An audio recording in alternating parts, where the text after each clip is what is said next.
Welcome back. O'Brien Performance Baseball brings you the second episode of the Dugout Talk podcast with special guest Bryan Henault, a.k.a. Chunk, a 2024 catcher with Severian Brothers High School in Westwood, Mass., Northeast Gators 14U, and 2021 New Balance Select National Team.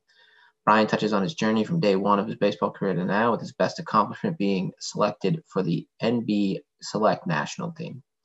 He also talks about how his mindset has changed about the game through this podcast that he just started, Chunk Hit Stingers podcast. He'll do whatever he needs to continue his baseball career for as long as possible. Any questions for Bryan? Please reach out to his Instagram page and check out his podcast at Chunk Hit Stingers podcast on Spotify, Anchor, and everywhere else you listen to podcasts. Thank you and enjoy.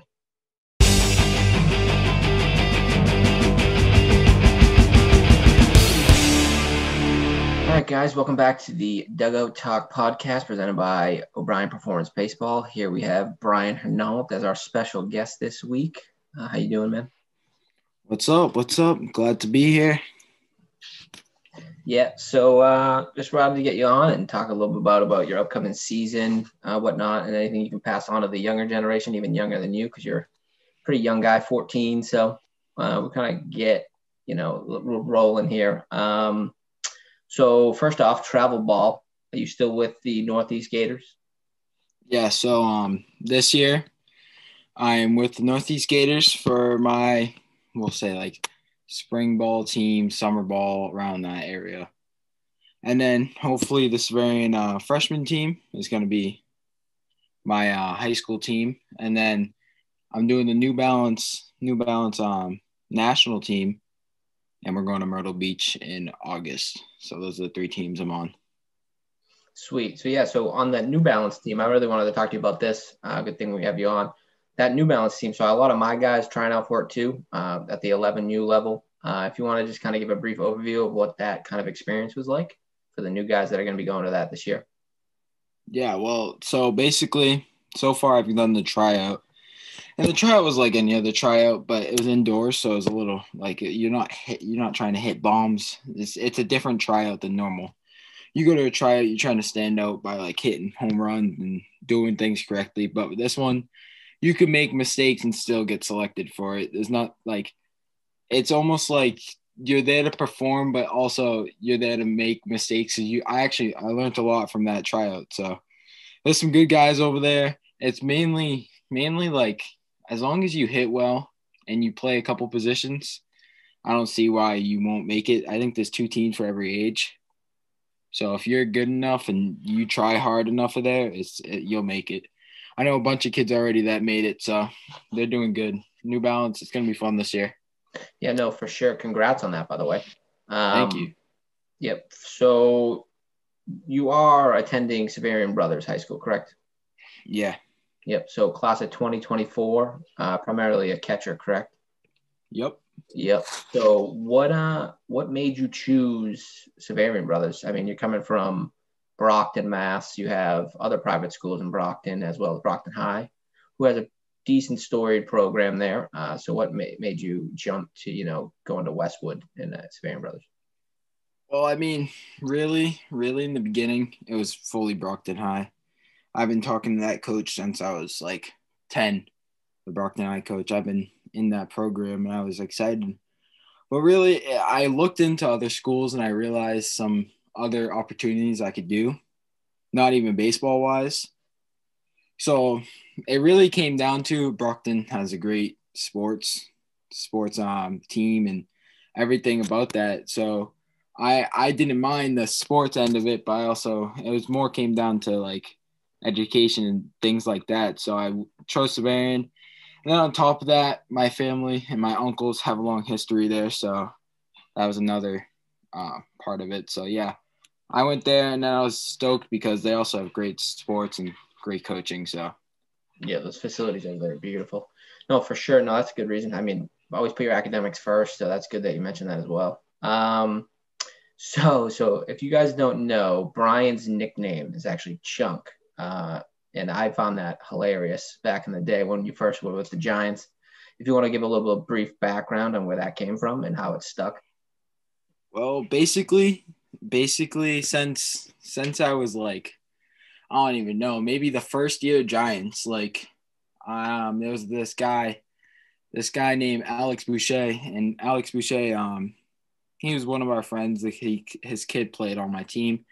We've known him for a while, and he gave me the name Chunk, and it kind of just stuck because we were at Giants. So then everybody started calling me Chunk, and then I was like, you know what, I'm just gonna roll with it because at the time, even now, I'm still a bigger kid. So I was Chunk when I was little, but more and more people just started calling me Chunk, and it's not even the point it's at the point where people call me Chunk even more than people call me Bryan. Like, my own parents call me Chunk now, so it's like it's gonna stick and probably forever. So I enjoy it. I use it as everything social media wise, everything's got Chunk in it. So yeah. So if you guys don't know, definitely be sure to check out Chunk. Also has his podcast, Chunk Hits Dingers podcast. Pretty much just that name. So if you search that, you'll be able to find it. So I got another question for you. I don't know if you saw, but the Red Sox made 2 new deals over the weekend. Kike Hernandez from the Dodgers, they signed him for a 2-year, $14 million, and then they got Garrett Richards. I'm not sure what the money is on that, but how do you feel about those 2 additions to the team? You know, this year I'm excited for the Red Sox. I don't think we're a playoff team yet, and most people would be like, "Oh yeah, I want to make the playoffs, whatever." But I think with the group we have now and the vets we have now too, on top of that, we have guys like you guys don't even like people don't even know of them down in AA, AAA, grinding basically, who are gonna be up in 3-4 years, and our team's gonna be ridiculous. We have guys like Pedroia down there talking to Jeter Downs and all the guys in our AA, AAA teams that they're just gonna come up and kill it, I think. So basically, in my opinion, bringing Kiki, I think he's gonna be a good vet. I think he's gonna do well for us, but I don't see him staying. I see him staying the 2 years, and that's it, just almost as a rental. But I'm excited about it. It's good to always see Boston hop up on a free agency. So Yeah, no, for sure. I was kind of on that same wavelength. We'll probably get him for 2 years, but it kind of gives us that solid starter at second that we haven't had in the last 3-4 years since Pedroia went down. So that kind of gives us that set position there, and then we can build around that middle infield. That's going to be pretty good. I mean, you got Devers at third. Dahlbuck looks like a everyday first baseman. He hits well, so if he can stay consistent, I think they'll be all right. Yeah, I like Chavis too. Chavis looks really good at first. Yeah, he'll be more of a utility guy again this year, which I think that's where he excels. I think the best part about the Red Sox right now is they have those utility guys. Unlike some of the other teams, like Kike can play legit, I think, anywhere. So him and Devers, Devers is going to stay at third. I meant him and Chavis. Him and Chavis are going to be guys that you put in, say, like you have a double header. You can play them. You can almost play them 18 innings and they'll be fine. So that they're good to have. And then Chavis obviously he's not a very good outfielder, but he can play all middle infield, and then KK can play anywhere. So. Yep. Yeah, no. So transition into obviously people playing different positions. You know, I know you're primarily a catcher. Have you worked on like the off season trying to get that next tool, maybe outfield, infield, stuff like that? Yeah. So basically, I'm a catcher, so most people know me as a catcher. I pitch as well, which it's kind of hard at times to be a catcher pitcher. But during actually COVID, when COVID hit, I worked a lot on everything but catcher and pitcher. So that helped a lot this season, even though I didn't even play much, but like, especially kids entering high school, what I've learned so far from even the podcast, just like you have to play other positions. I was talking to this one guy, Trey Trulahall. He transitioned from a shortstop, third baseman to now an outfielder, and he made the team. So sometimes you have to do that. So it's always good to work on everything. But yeah, I've been working on third base a lot. Third base is going to be probably my secondary third position now. And then outfield as well. I'm not the fastest guy, but I go out there if I need to, and I got a good arm, so that helps me a lot too. Nice. Yeah. So along those lines, what do you think like your one area that you needed to improve the most in this offseason that you're looking forward to showcasing going forward? Honestly, last year I had a good year behind the plate. Behind the plate, I usually always have a good year. Never have like a terrible year behind the plate. I think besides like the first year I started catching. But I'm really focusing even now because we just started practices again. But even before that, my main goal was one, to get stronger, two, to get quicker, and then three, be able to field the ball. Right now, I'm doing pretty good over at third base in the couple practices that we've had. And then on top of that, I'm getting a little stronger, a little faster as off season goes on. I'm hoping to get those deep singles into doubles by the time that we start the baseball season. So Yeah, for sure. Yeah. So obviously with COVID and stuff, you guys able to go with full team practices? well, yeah. So basically, we only do once a week. Yep. Once a week during the like January to March, around there. We might go a little bit longer. I haven't really had like the full off season experience for Gators because last year obviously the COVID hit during the off season, so I didn't really get that. But I did get like Zoom calls, and I grind so hard during COVID, so because I was online school and I'd get out at 2:30 and the sun wouldn't go down till 8, so I'd be out there till 2:30 to 8, and then I'd come inside, play some video games, and I'd go to bed. So basically that was the last season, but this season so far it's basically just so in the last two practices we've done just a lot of basics, which is every year that's how it's going to happen. Hitting the cages for 45 minutes, and then you go over bunt defense, signals, like all that stuff. So right now it's almost in the phase, especially for me because I'm a catcher. It's almost like the phase where it's like, oh, I really don't want to be doing this. I want to be hitting or catching bullpens. But then recently I've come to realize how important those drills are and those situation drills, because especially during this podcast, it's been the podcast that I started. It's just my mind has been a little changed just in how baseball has worked. So I'm definitely focusing on the mental side, and the practices I take a lot more serious now. So Yeah. So yeah, no, I can't stress that enough. Learning the mental side of the game as young as possible kind of will open your eyes and obviously make you more aware to opportunities. Everybody's a shortstop when you're younger, but if you can be open to the fact that you may have to play middle infield, third, outfield, catch, pitch, anything like that, just to make a team, trust me, you'll get there, and then you can show what you can do at short. That those practices, but making the team, playing all the positions, learning that mental side of the game is just almost as important as the physical side too, which I think is awesome that you're learning early because that'll only help you going forward. So what is your ultimate goal? You looking to play that college ball or even further?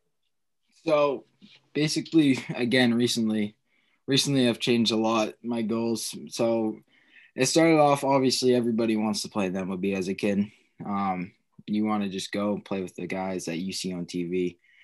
But really, I started making short goals instead of that one ultimate goal. So right now, my goals are obviously making freshman or above for baseball, and then once I make that, then it goes into making college team, and then once I get college, then it goes into making an MLB team. So basically, I've been seeing them as short goals instead of long-term goals, which I've been doing pretty well at. So Yeah, no, that's important. Definitely those short goals is kind of keeps you a little bit more focused. You can kind of lose your focus if you're setting long-term goals and you're not seeing immediate, results. But those short goals, if you see those immediate results day in and day out, I mean, it's way better as a player, person, that mental side, physical side. It just all around great mindset to have. yeah, I Um, agree. but yeah, so no, I know you're with so you said we were with the Gators. I know that you were with us over at Giants Futures as well. Um, what ultimately made you take the switch? Maybe it probably just fit better for you. I just would like to, hear that a little bit.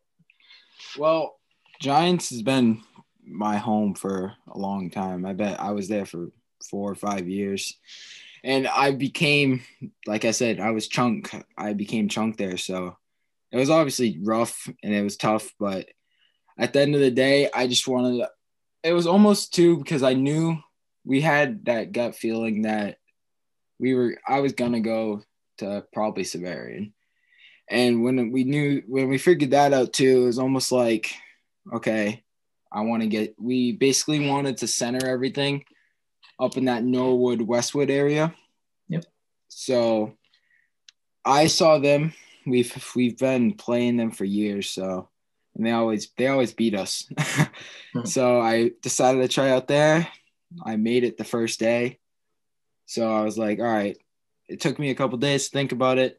And then basically I went there, and I don't know if I made the right decision, but we ended up winning the championship. So in my opinion, I think I made the right decision. And then I'd say so. At the end of the day, it was just, I think it was time. I've been there for so long, and we were losing, and we lost some of our key players too. So I was like, I don't know at this point. So yeah, no, for sure. And I can't stress this enough to the young guys that might be listening here, but fit for you and everybody else as a young person to kind of realize is honestly the goal as a player. Because once you learn that, then you learn how you kind of function when it comes to baseball, training wise, different coaches that you may click with, may not click with. And honestly, that's not a bad thing. Coaches will not take offense that if you don't click with them, they're not going to take offense that you go to another team if it fits better for you. Most guys that I've come across coaching, even myself, I'm always telling people that they can be open to new opportunities. We actually had 2 to 3 guys leave from our 10U team this last year. And then we had 2 new guys come over from different programs. So like I said, fit is honestly number one. And then kind of see, and then just get in with that new group and just work. I can't stress that enough. Don't go in there thinking, oh, I made this team. I'm the big dog from a different organization. Think, all right, I'm the small guy. I got to go and work my butt off to try to make this team and the starting lineup every week. So yeah, actually, I want to touch on that. So basically, what you said right there is what I went into. I went in there as a new guy, and I've never gone in as a new guy before, so it was weird at first for sure. And then especially for all the catchers listening, if you ever do change a team, make sure you figure out who your pitchers were. That was the biggest thing that I had to figure out. And it was a little rough for me because it was COVID times and I didn't get to hang out with any of them. But as the season went on, I got that bond with all the players and coaches. So I'm doing pretty good over there. And then high school is a little different than AU. I mean, you could obviously change a high school, but for high school, I'm just trying to be. I'm already talking to the coach and stuff. So as long as you got a good bond with the coach, you always succeed, in my opinion. Yeah, no, I agree. All right, so one more question here. What gear are you coming with this year? I know you've been a gear freak forever. If you guys don't know, go check out his Instagram. He's got cleats upon cleats, gloves, bats, almost a brand ambassador for all these brands that you're rocking, which is awesome. So what are you rocking this year? Yeah, so this year I went with – actually, I don't know about bats yet, but for gear, I think right now for cleats, we'll just go from like the toe, from the feet up. Cleats, I got some Jordans that I always wear. Just Jordan 1 cleats, and I got some Big League Chew New Balances, which they don't match my uniform at all, but I'm going to rock them because they're bright and they're flashy, so that's the biggest thing for me. And then for catcher's gear, it's just the All-Star gear that I've had for a year now. It's great stuff. All-Star is the best gear, in my opinion. For bats, right now what I have is let me grab it. I think it's in this packet. Oh, no, it's in the next one. Well, for a bat right now, I have probably haven't heard about it, but it's a String King. It's a little different than like the most bats. It's a one piece, but I don't mind it for right now. But I'm in looks for a new bat, so That's a big thing that I'm doing. And then recently I'm waiting for 2 bats to come in from Mine Bats, which is a wood bat company. So I'm going to get 2 Mine Bats from them. And then, I'm still picking my metal bat, which is going to be either probably I got three options right now that I'm choosing between. Is the Meta Power, the Select Power, and the Victus Nox. And then for batting gloves, I think, I don't know about most people, but in my opinion, batting gloves are one of the most important things. I think you don't got, like, if you have a nice bat and not nice batting gloves, I think it's like irrelevant for it. So I got these for right now. These are the ones I'm rocking, Jack's batting gloves. And these are nice because they got the web finger, and some of the gloves don't have that. So especially this year, it's been helping a lot. And then I got some Bruce Bolt gloves, which are a little different, that you guys probably have heard of. They're a big, like, social media company. Yeah, so that's basically what I'm rolling with. Gloves, I'm not an infielder, so I don't usually do, like, infield type things, but I'll show it, I guess, because it's kind of a good looking glove. I'm rocking this glove for this year because it's really, I use this for pitching. Like third base, like I was saying, I'm branching out to. And then my catcher's glove that I haven't used at all. This is the new one for this year. So this is my new catcher's glove. It's the Rawlings Pro Preferred, but that's basically it for gear. And then I got training bats and all type of stuff. So yeah, like he said, I'm kind of a gear freak. That's the best part about baseball, and the brands and all that stuff. So no, I agree. Yeah, no, so we'll wrap up. Thanks again for hopping on. Where can they find you at? Well, I got a couple. My new podcast is Chunk It Singers Podcast, like he said. It's available on Spotify, or if you just go over to my Instagram, which is Chunk It Singers. If you haven't followed me, that's where you can find it. And then there's the link in the description, and it brings you to the YouTube, and it brings you to the podcast. So easy like that. Sweet. Yeah, no, definitely go check out his podcast. I believe the episode that I was on is going to drop soon. Yeah. What's the date today? We're recording 24th. This on the 24th. It'll be out on the 27th. So it's out by the time this is out, probably. Yeah, for sure. Make sure to go check that out. It'll be episode, I think, number 7. Yeah, it'll be episode number 7. So check that out. Yeah, sweet. No, definitely. I'll leave all your stuff in the link in the description on the YouTube. Go check that out too, as well as Dugout Talk Podcast, presented by OVP Baseball. Also on Anchor, Spotify, you name it. That'll be in the link in the description as well. All right, boss. I appreciate it. I'll talk to you. All right.